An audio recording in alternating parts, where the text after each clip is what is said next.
मान्यवर, ये सरकार का पत्र है जो पत्राचार हुआ है। इसमें लिखा है पैरा, इन्होंने कहा 1 पैसा नहीं बकाया।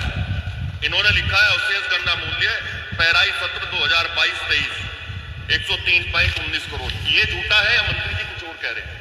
मंत्री जी आप बहुत विद्वान हैं, बहुत काबिल व्यक्ति हैं और ये सत्यता है कि आपको इतना तजर्बा है, जितनी मेरी उम्र है उससे ज्यादा आपको सदन में हो गए। कम से कम किसान और किसान परिवार से हैं, कम से कम किसान की पीड़ा को देखते हुए अपनी बात कहें और मान्यवर इस पे विचार करें कि किसान को किस तरह से राहत मिले। मान्यवर, खून के आंसू किसान रो रहा है, बहुत खराब इसी सच्चाई है। महंगाई बढ़ी नहीं, क्या बता दीजिए, आप बता दीजिए क्या महंगाई नहीं बढ़ी?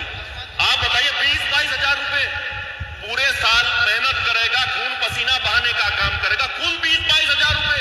बच्चों की बढ़ती महंगी फीस कहां से देगा?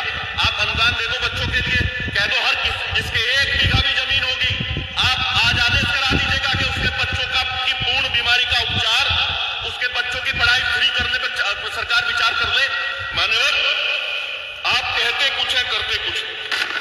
आपने एसएपी की बात की, इसे निर्धारित कौन करेगा? मान्यवर, जमीन पे ग्राउंड की रिपोर्ट, मैं एक ही बात कह रहा हूं, मैं आपकी सारी बात मानने को तैयार हूं, सिर्फ एक बात कह रहा हूं कि किसान की वास्तविक स्थिति देख करके वो बात यहां आनी चाहिए। मान्यवर, मैं भी एक किसान परिवार से, बड़ी पीड़ा होती है मान्यवर जब देखता हूं किसान किस तरह से अपने अधिकारों के लिए लड़ने का काम करता है। मान्यवर, मैं कल मंत्री से मिलकर के मैंने कहा था सठियाऊ चीनी मिल है आजमगढ़ में। मान्यवर, सठियाऊ चीनी मिल में किसानों का उत्पीड़न करने का काम हो रहा है। विधायक नफीस जी मेरे साथ गए थे, वहां पर्ची नहीं मिल पा रही और मतलब मैं 5 मिनट से ज्यादा नहीं देता।